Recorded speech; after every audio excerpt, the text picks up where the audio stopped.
आचार्य पद्मनंदी देव ने की। इसका पहला अधिकार धर्मोपदेशामृत नाम का अपन पढ़ रहे हैं। 198 श्लोकों में से 108 पढ़ चुके हैं। आज हम 109 नंबर का श्लोक पढ़ेंगे। पढ़ते हैं श्लोक पहले, फिर उसके अर्थ की चर्चा करेंगे। जातिर्याति न यत्र यत्र च मृतो मृत्युर्जरा जर्जरा जाता यत्र न कर्म काय घटना नोवाग्न च व्याधयः यत्रात्मैव परं च कास्ति विशद ज्ञानैकमूर्ति प्रभु नित्यं तत्पदमाश्रिता निरुपमा सिद्धा सदा पान्तु। जाति ही याति न यत्र। जाति मतलब जन्म, याति मतलब जाता प्राप्त होता, न मतलब नहीं, यत्र मतलब जहां, जहां जन्म नहीं होता, जहां पर जन्म नहीं होता। यत्र च मृतो मृत्यु, यत्र जहां, च मतलब और जहां पर मृतो मर गई, क्या मर गई? मृत्यु। मृत्यु भी मर गई है, मतलब मरण भी नहीं होता। समझ में आ रही है बात? सरल है ये श्लोक, इसमें कठिनाई नहीं है, ये आसानी से समझ में आएगा। देखो क्या कह रहे हैं, जातिर याति न यत्र, जहां जन्म नहीं होता, यत्र च मृत्यु मृतो, जहां मृत्यु मर गई, मतलब जहां मौत भी नहीं होती, मरण भी नहीं होता, और जरा जर्जरा, जरा जर्जरा, जरा जर्जरित हो गई है, मतलब बुढ़ापा भी मर गया है, मतलब वहां बुढ़ापा भी नहीं आता। पहली लाइन का अर्थ समझ में आया? जहां जन्म नहीं होता, जहां मरण नहीं होता, जहां बुढ़ापा नहीं आता। जाता यत्र न कर्म काय घटना, जाता मतलब होती है, यत्र जहां, न नहीं मतलब जहां नहीं होती, क्या नहीं होती? कर्म काय घटना, कर्म बंधन और काया शरीर, ये दोनों नहीं होते। कर्म बंधना ये घटना है, दुर्घटना, तो वहां कर्म बंधन की दुर्घटना नहीं होती। और जहां पर ये शरीर प्राप्त होना ही एक दुर्घटना है, शरीर प्राप्त हुआ तो और सारी दुर्घटनाएं, रोग, एक्सीडेंट, दुख, शोक, ताप, आक्रंदन, वध, परिदेवन, ये सब क्यों होंगे? शरीर होगा तो। शरीर नहीं होगा तो एक दुर्घटना घटती है और फिर दुर्घटनाओं की लाइन लगती है। तो यहां शरीर मिलना यही दुर्घटना होती है। तो जहां पर कर्म बंधन और शरीर मिलना, ये भी घटनाएं नहीं होती, मतलब जहां शरीर भी नहीं होता और कर्म भी नहीं होता। क्या क्या नहीं होता अभी तक? जन्म नहीं होता, मरण नहीं होता, बुढ़ापा नहीं होता, कर्म बंधन नहीं होता और शरीर नहीं होता। नो वाग, नो मतलब नहीं, वाग, वाग मतलब वचन, वचन भी नहीं होता, वो वाणी नहीं। सारा झगड़ा तो वाणी का ही है, बोलने का ही है। बोलते ही तो झगड़ा हो जाता है। तो एक कह रहे नो वाग, वहां वाणी भी नहीं है, कोई झगड़ा नहीं है। न च व्याधय, न मतलब नहीं है, च मतलब और, व्याधय व्याधियां, व्याधियां रोग, रोग, रोगों का है ना बड़ा संकट। तो कभी कुछ कभी कुछ, कभी बुखार, कभी सिर दर्द, कभी पेट दर्द, कुछ ना कुछ तो होता है। हम रोगों से परेशान हैं। आज दाढ़ में दर्द है, कल आंत में दर्द है, कल पेट में दर्द है, आज घुटने में दर्द है। ये व्याधियों से परेशान है। लेकिन जहां पर व्याधि भी नहीं है, क्या नहीं है? दो लाइन समझ में आ रही? क्या क्या नहीं है? जन्म नहीं है, मरण नहीं है,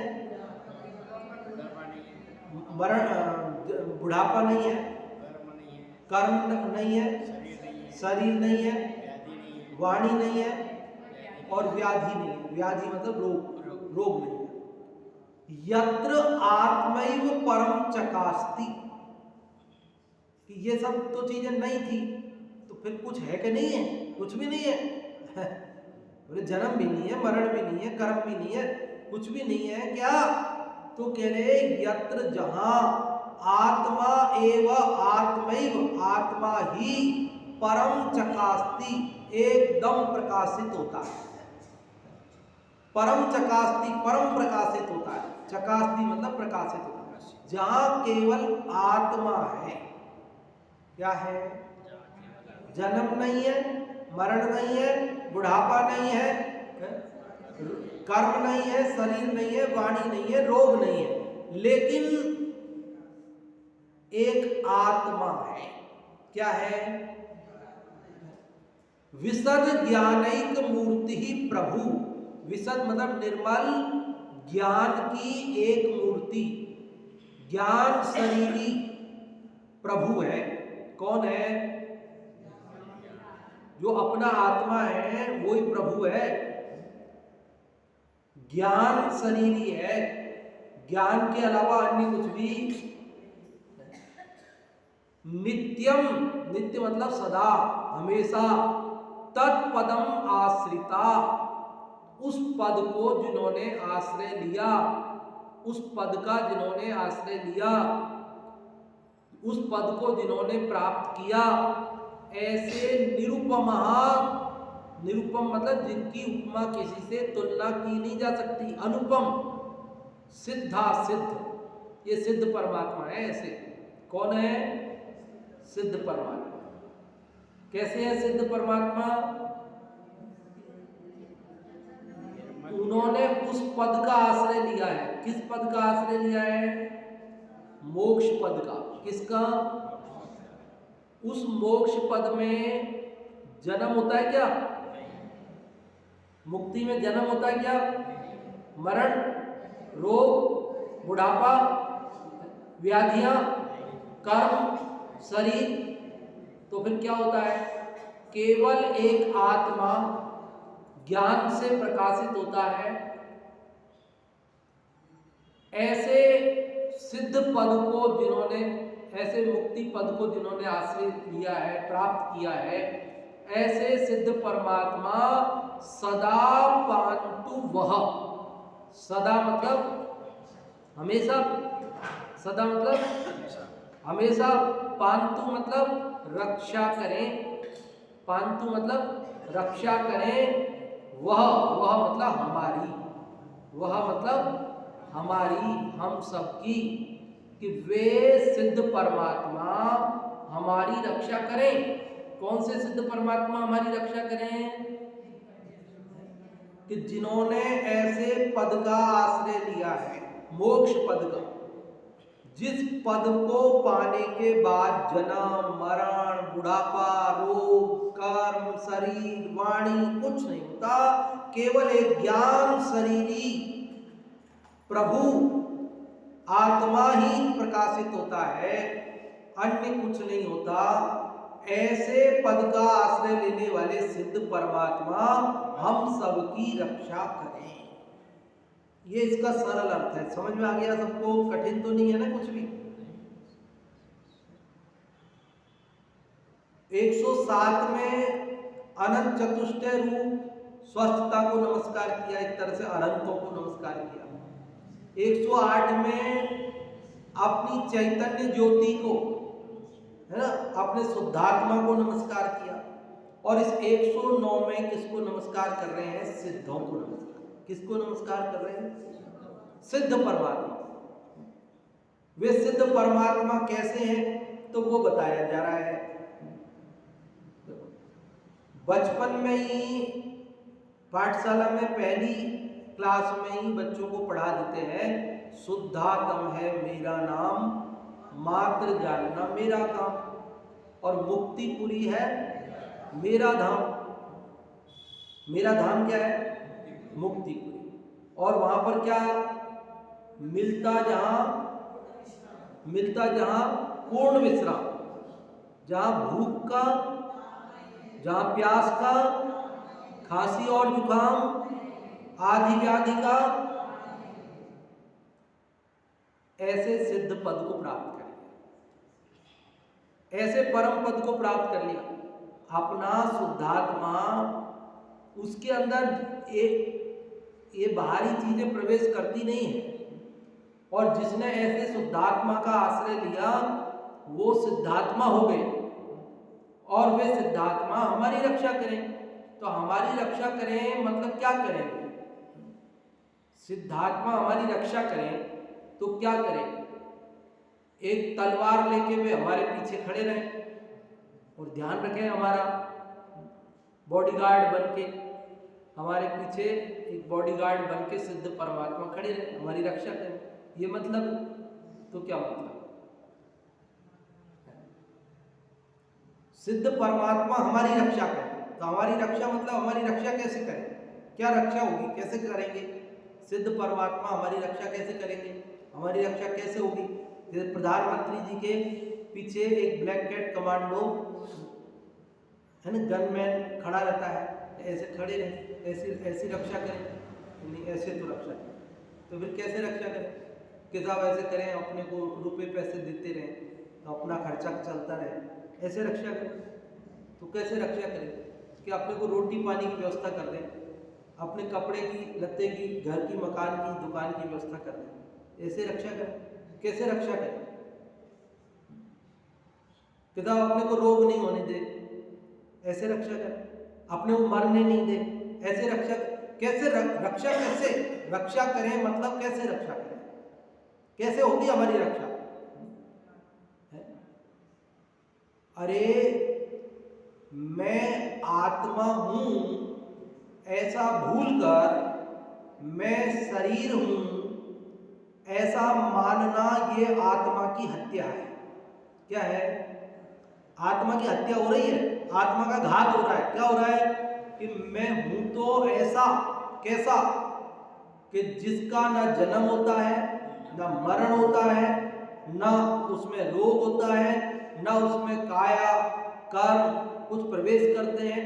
मैं सिद्धों में और मेरे में कोई अंतर नहीं है। मैं हूं तो ऐसा, लेकिन मान कैसा बैठा हूं? शरीर वाला, कर्म वाला, जन्म वाला, मरण वाला, बुढ़ापे वाला। तो मैं प्रति क्षण मेरा घात कर रहा हूं। तो सिद्ध परमात्मा मेरी रक्षा करें मतलब क्या?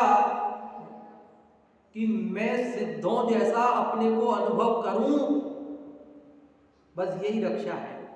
रक्षा क्या है? कि सिद्ध समान सदा पद मेरो, कि सिद्धों के समान मैं भी हूं। जो निगोद में सोई मुझ में, और सोई मोक्ष मझार, अंतर भेद कछु भी नहीं, भेद के ने संसार। ये बात समझ लेना, ये आत्मा की रक्षा है।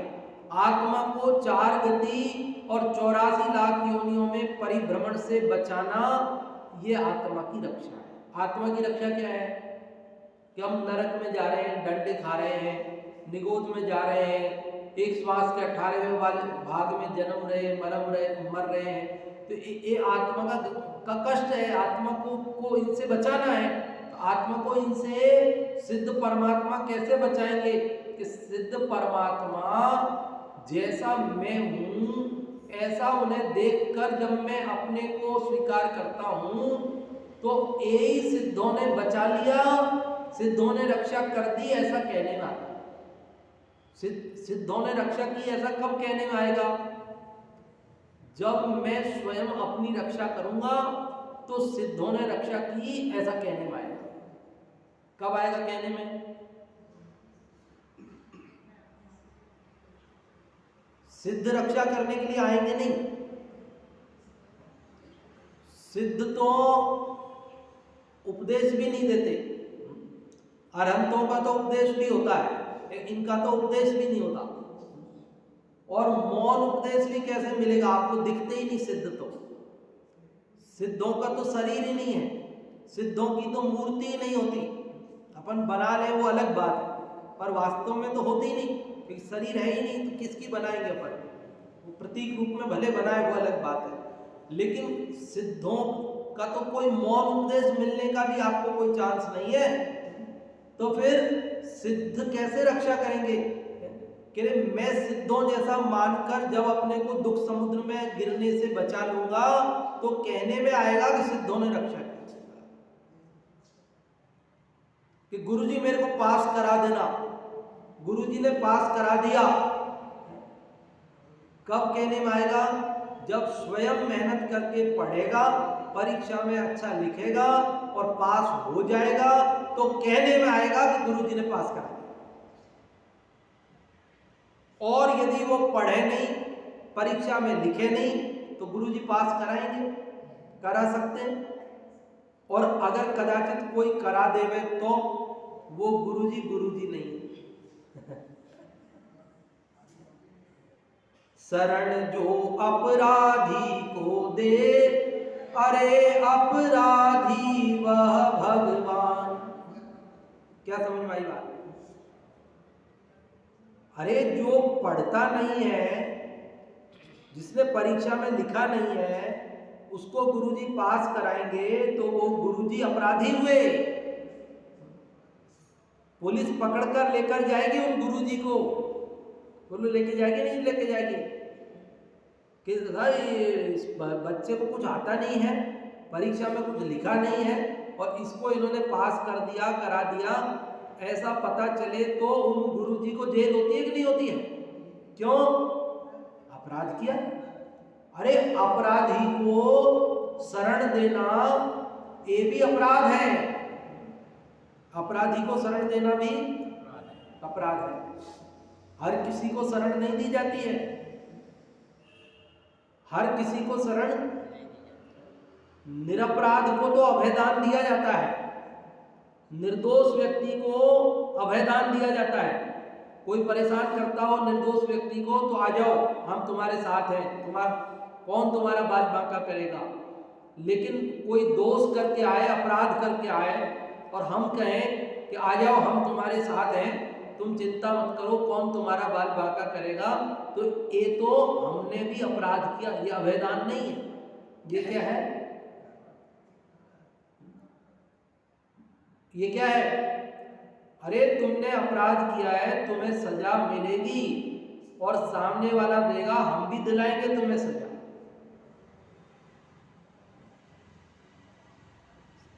समझ में आती है बात? तो सिद्ध परमात्मा हम अपराध करें और वे हमारी रक्षा करेंगे तो वे सिद्ध परमात्मा नहीं है। सिद्ध परमात्मा तो वे हैं जो कुछ नहीं करते। कल पढ़ा ना अपन ने सहजता में कि पर तो पर है, उसमें तो कुछ करना है ही नहीं, लेकिन स्व भी सुनिश्चित है, हमारे भी पर्यायों का क्रम सुनिश्चित है, उसमें कुछ फेर फार करने के लिए कोई अवकाश नहीं, गुंजाइश नहीं है, और फेर फार करने का भाव वो अपराध है, उससे बंधन होता है। तो यहाँ सिद्ध परमात्मा हमारी रक्षा करें, ये व्यवहार में ऐसा कहने में आता है कि यार परमात्मा हमारी रक्षा करो, सिद्ध परमात्मा हमारी रक्षा करो। लेकिन रक्षा करो मतलब पंच परमेष्ठी की शरण का क्या अर्थ है, पढ़ाते हैं ना बलबोध में, पंच परमेष्ठी की शरण का क्या अर्थ है। तो कह रहे हैं जो जीव पंच परमेष्ठी द्वारा बताए गए मार्ग पर चलकर अपनी आत्मा की शरण लेता है, क्या अपनी आत्मा की शरण लेता है, वही पंच परमेष्ठी की शरण है। पंच परमेष्ठी की शरण मतलब कि पंच परमेष्ठी ने कहा ना तुम अपनी आत्मा की शरण लो, और हमने अपने आत्मा की शरण ले ली तो एक पंच परमेष्ठी की शरण ले ली, बस उसमें हमारी रक्षा हो गई। तो पंच परमेष्ठी ने हमारी रक्षा की, ऐसा व्यवहार से कहने में आता है। बच्चा स्वयं मेहनत करके पास हो जाए तो माता पिता के आशीर्वाद से पास हुआ, गुरुजी के आशीर्वाद से पास हुआ, ऐसा कहने में आता है। और स्वयं मेहनत करके पास नहीं होवे तो क्या करें?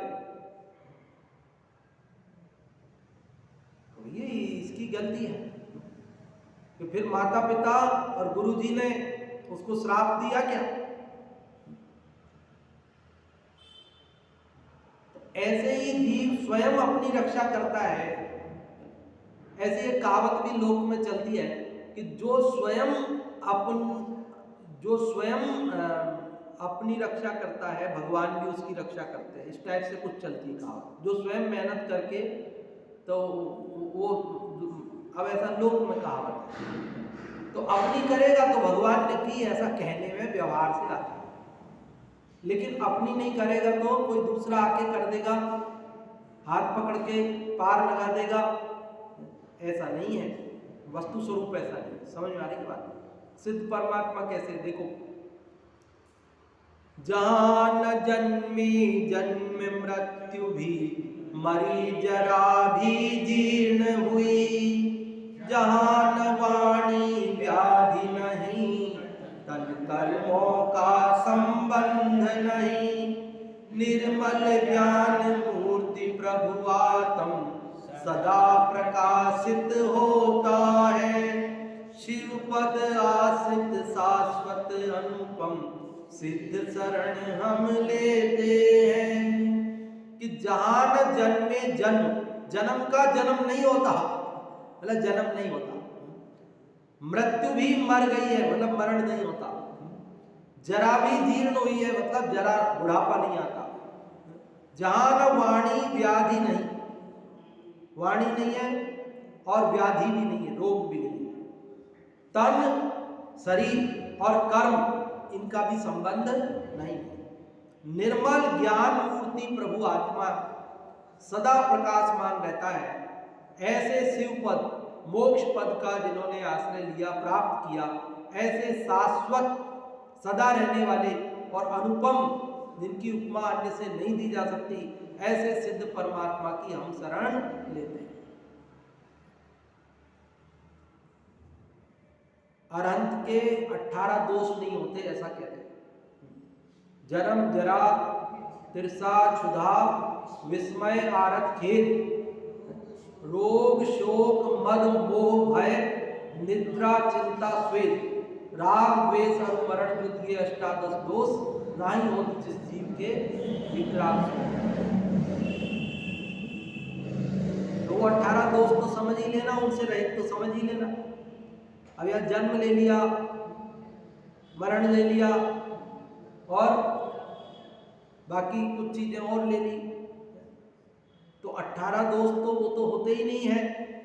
इसके अलावा भी अनंत दोष नहीं होते और अनंत गुण युक्त होते सिद्ध परमात्मा। अनंतों को तो 4 घाती कर्म का नाश हुआ, लेकिन 4 अघाती अभी बाकी है। लेकिन सिद्धों को तो,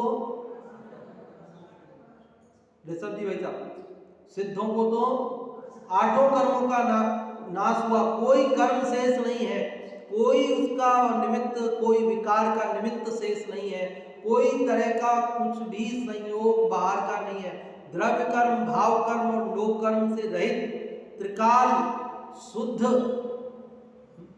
सदा काल शुद्ध रहने वाले ऐसे सिद्ध परमात्मा, सिद्ध दशा। त्रिकाल शुद्ध कैसे बैठेगा? भूतकाल में तो संसारी थे, कि भूतकाल में संसारी थे, लेकिन भूतकाल में भी द्रव्य पने तो शुद्ध ही थे, वर्तमान में पर्याय पने शुद्ध है और भविष्य में भी पर्याय पने भी शुद्ध रहने वाले हैं। त्रिकाल शुद्ध कहना हो तो भूतकाल को पर्याय पने नहीं समझना, भूतकाल को द्रव्य पने से। कुछ पूछा क्या? 46 गुण होते हैं और 18 दोष रहित होते हैं। नहीं, सभी के नहीं, तीर्थंकर अरहंतों के, जो तीर्थंकर अरहंत हैं उनके 46 गुण होते हैं, जो सामान्य अरहंत हैं उनके 4 होते हैं, उनके अनंत चतुष्ट है। वैसे आत्मा के गुण तो 4 ही है, 46 में भी 4 ही है, बाकी 42 तो पुण्य के उदय से बाहर में जो वैभव प्रकट हुआ वो है। उसमें क्या है, 10 तो जन्म के हैं, 10 केवल ज्ञान के हैं, 14 देवव्रत हैं और 8 प्रातिहारिक, और 4 अनंत चतुष्टय वो तो कॉमन है। वो चाहे वो तीर्थंकर अरहंत हो चाहे सामान्य अरहंत हो, दोनों के होते हैं। आत्मा से संबंध तो उनका ही है। अनंत दर्शन, अनंत ज्ञान, अनंत सुख, अनंत बल, ये आत्मा के गुण हैं। ये तो होते हैं, तीर्थंकर हो तो भी, नहीं हो तो भी। और बाकी तो तीर्थंकरों के पुण्य का विशेष उदय होता है, इसलिए उनके उदय के निमित्त से जन्म के समय 10 प्रकार के अच्छे होते हैं, केवल ज्ञान होता है तब 10 अच्छे होते हैं, 14 देवों के द्वारा किए जाते हैं और 8 प्रातिहार्य भी होते हैं। तो इस प्रकार 42 रचना तो ये बाहरी है पुण्य के, और 4 अनंत चतुष्टय, ऐसे 46। तो सब अनंतों के मतलब तीर्थंकर, तीर्थंकरों की अपेक्षा 46 में। और नहीं तो आप ये सोचो कि अनंतों के तो 46 और सिद्धों के 8 ही, फिर सिद्ध तो छोटे हो गए और अनंत बड़े हो गए। अनंतों के तो 46 गुण है और सिद्धों के 8 ही है। आचार्य के 36, उपाध्याय के 25 और साधु के 28। और वो जो 28 साधु के हैं वो उपाध्याय के भी है, वो 28 आचार्य के भी है। आचार्य के 36 अलग है 28 के अलावा है, 28 तो है ही, और उपाध्याय के भी 25 अलग है, 28 तो है ही। लेकिन अरहंतों के अगर 46 सबके समान सारे हैं, तो फिर सिद्धों के 8 में तो असिद्ध छोटे हो जाए, जबकि सिद्ध तो बड़े हैं। हम अरहंतों को पहले नमस्कार करते, वो तो स्वार्थ बस, प्रयोजन बस, कि उनसे हमारा प्रयोजन सिद्ध होता है, उनसे हमको दिव्य ध्वनि मिलती है, उपदेश मिलता है, इसलिए हम उनको नमस्कार करते हैं। हमारे क्षेत्र के अरहंत तो हमारे क्षेत्र के हैं, यहीं रहते हैं, हमारे बीच रहते हैं, मध्यलोक में रहते हैं, संसार में रहते हैं, संसारी है। लेकिन सिद्ध तो क्या है, अपने क्षेत्र के नहीं है ना, इसलिए अपन उनको बाद में नमस्कार करते हैं। वो तो ऊर्ध्व लोक में वहाँ सिद्ध सिला के वहाँ रहते हैं, इसलिए हम उनको, क्योंकि उनसे हमको उपदेश नहीं मिलता, उनसे हमारा प्रयोजन सिद्ध नहीं होता। जैसे कबीरदास ने कहा ना, मैं तो गुरु जी को पहले नमस्कार करता हूँ, भगवान को बाद में करूँगा। क्यों? क्योंकि मेरे को भगवान का भी पता गुरु जी ने बताया। तो ऐसे हम सिद्ध बड़े हैं, लेकिन हम कहते हैं हम सिद्धों को बाद में नमस्कार करेंगे, हम अरहंतों को पहले करेंगे, क्योंकि अरहंतों ने हमको सिद्धों से परिचय कराया। बाकी हम सिद्धों को कैसे जानते? अरहंतों की दिव्य ध्वनि में नहीं आता, तो हम कैसे जानते सिद्धों? तो सिद्धों को बताने वाले कौन है? अरहंत परमात्मा, इसलिए हम अरहंतों को पहले नमस्कार करते हैं। तो समझ में आती है बात? तो वो 8 गुण वाले बड़े कि 46 गुण वाले बड़े? क्यों? क्योंकि उन 46 में 4 ही है, अरहंतों के 4 ही है और सिद्धों के 8 है।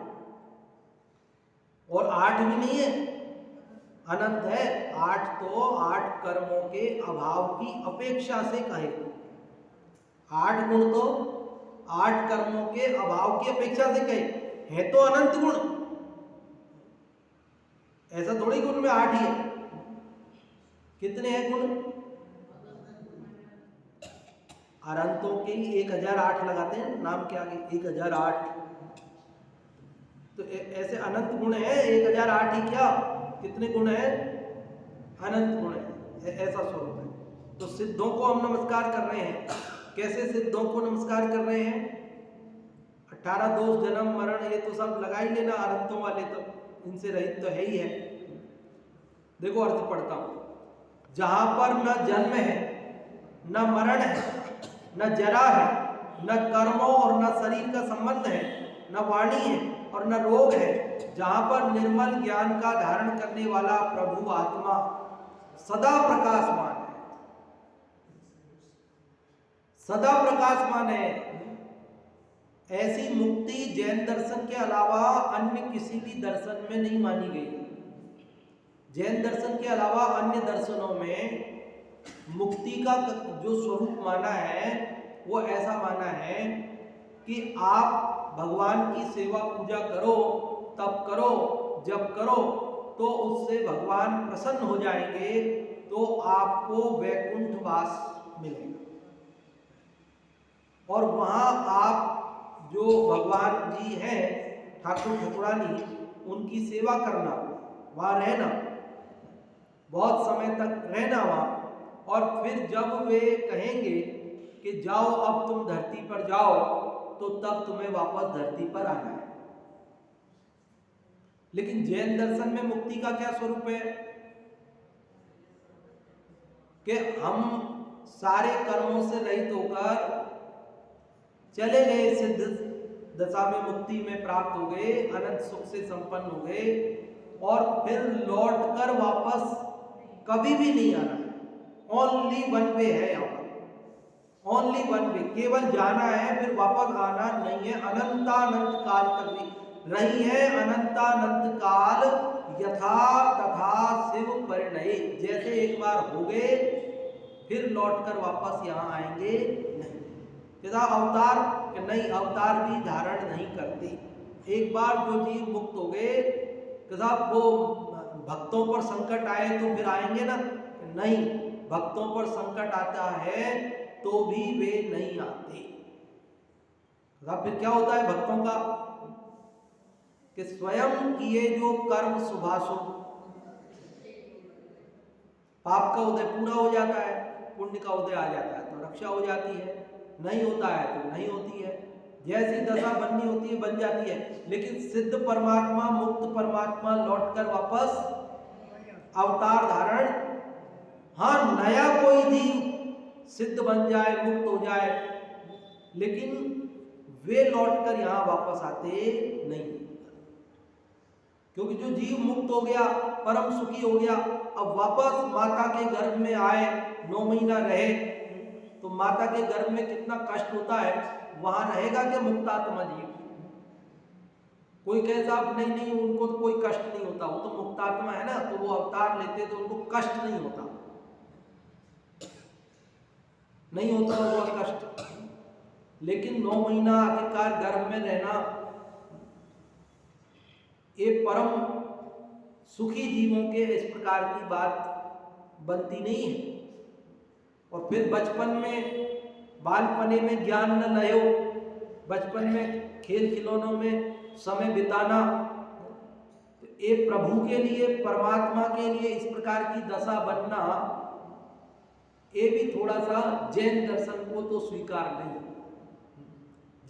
कोई नया जीव बचपन में खेले और बाद में वो परमात्मा बन जाए, ऐसा तो संभव है, लेकिन जो एक बार परमात्मा बन गए वो लौट कर आए और फिर वो बचपन में खेल खेले, ये दशा। और फिर जिसने अनंत सुख चख लिया, आत्मा का आनंद चख लिया, मुक्ति का आनंद चख लिया, और फिर वो जवानी में आकर यहाँ उच्छृंखल प्रवृत्तियां करे, 5 इंद्रिय के विषय भोगों की ओर दौड़े भागे, ये सब संभव है नहीं। कि जिसने एक बार आनंद, अतीन्द्रिय आनंद चख लिया, वो फिर जगत के विषयों के पीछे,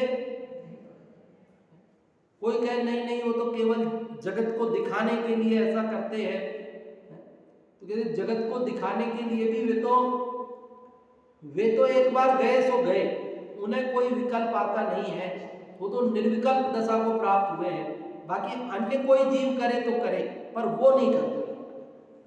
देखो समझ में आई बात?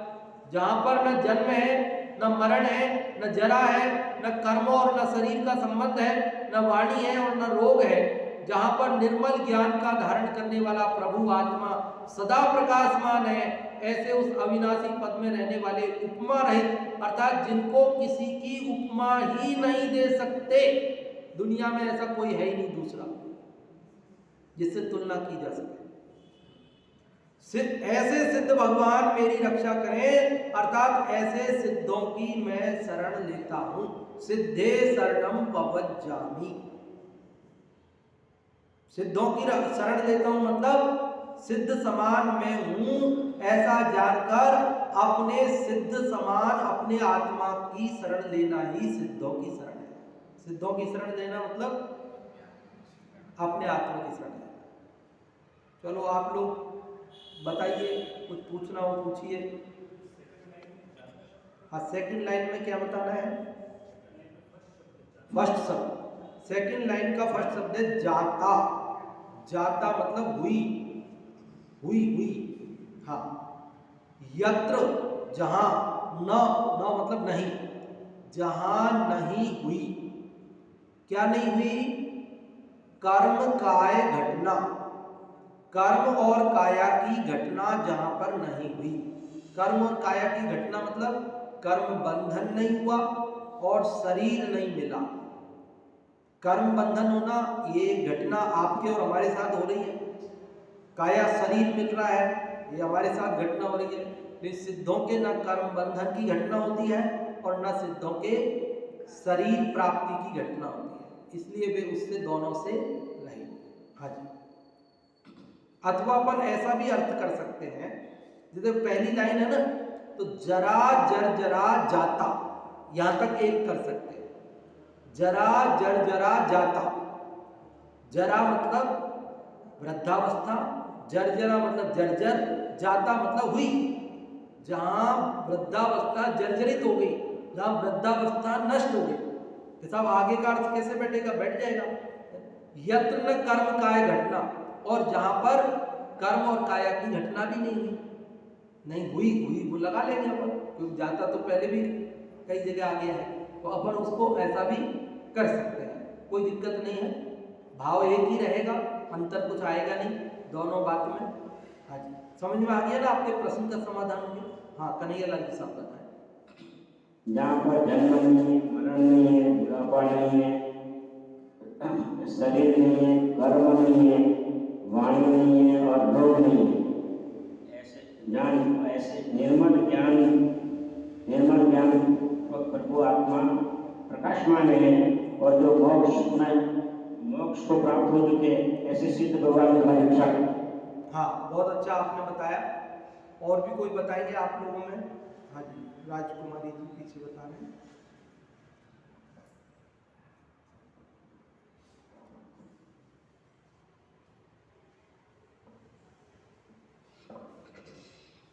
यहाँ पर ऐसा होता है कि सिद्ध भगवान जो है वहाँ न तो उनका मरण होता है, न जन्म होता है, और न उनकी बुढ़ापा मतलब जर्जरित हो गया। वो चाहता है न कर्म की न तो घटना है, मतलब अर्थात कर्म बंधन भी नहीं, शरीर भी नहीं है, और न वचन भी नहीं है, और आगे व्याधि भी नहीं है। और जहाँ पर ऐसे ऐसे जो अपने आत्मा का आश्रय, आत्मा को धारण कर, निर्मल ज्ञान को धारण करने वाले, ऐसे जो नित्य प्रकाशमान है, अनुभव है, ऐसे सिद्ध भगवान की मैं शरण लेता हूँ, अर्थात मैं अपने आत्मा की शरण। हाँ, बहुत अच्छा आपने बताया। और भी कोई बताना चाह रहे हैं आप लोग? हाँ, मौसी। यहाँ सिद्ध भगवान के स्वर्ग को बताते हैं कि जहाँ न उनका जन्म होता है, न उनकी मृत्यु होती है, न उनके बुढ़ापा होता है, और न ही उनके वचन है, न उनके किसी प्रकार का रोग नहीं है, जिनका शरीर नहीं है और जिनका कर्मों से कोई भी संबंध नहीं है। ऐसे निर्मल ज्ञान की मूर्ति जो भगवान आत्मा है, वह सदा प्रकाशमान है, और वह ऐसी मतलब उनसे किसी ऐसे अनुभव है कि जिससे उनकी किसी से उपमा नहीं की जाती है। ऐसे सिद्ध भगवान मेरी रक्षा करे, अर्थात मैं ऐसे सिद्ध भगवान की शरण में जाती हूँ। हाँ, बहुत बढ़िया आपने बताया। और भी कोई बताना चाह रहे हैं आप लोगों में?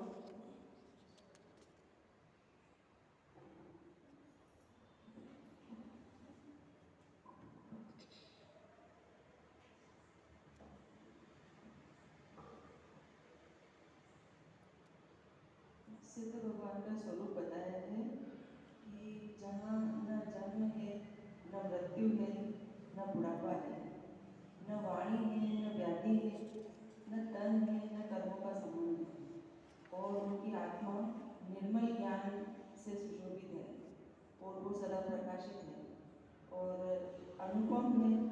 ऐसे सिद्ध भगवान की मैं शरण लेती हूँ, और मेरी आत्मा भी वैसी ही है। हाँ, बहुत अच्छा आपने बताया। तो इस प्रकार से अपन ने यहाँ पर धर्मोपदेशामृत नाम के अधिकार में 106 श्लोक तक तो भेद रूप धर्म की चर्चा पढ़ी और इसके बाद 107वें श्लोक से जो अभेद अपना जो आत्मा का निर्मल परिणाम है, जिसका नाम असली धर्म है, उसकी चर्चा ये प्रारंभ हुई है। जो नाना रूपों में यहाँ अनंत चतुष्टय रूप विराजमान स्वस्थता को नमस्कार किया, वो भी शुद्धात्मा ही है। कल हमने तेज चैतन्य ज्योति को नमस्कार किया, वो भी अपना आत्मा ही है। आज यहाँ सिद्धों के रूप में ही अपना आत्मा को नमस्कार कर रहे हैं। सिद्धात्मा के समान मेरा आत्मा है, ऐसा स्वीकार करना यही धर्म है। और आगे भी चर्चा अब अगले श्लोक में कहेंगे कि हम आत्मा का स्वरूप बताएंगे। तो ये सारी चर्चा आगे बहुत महत्वपूर्ण परमार्थ धर्म की चलने वाली है। अभी अगर समय अपना हो गया तो कल पढ़ेंगे आगे।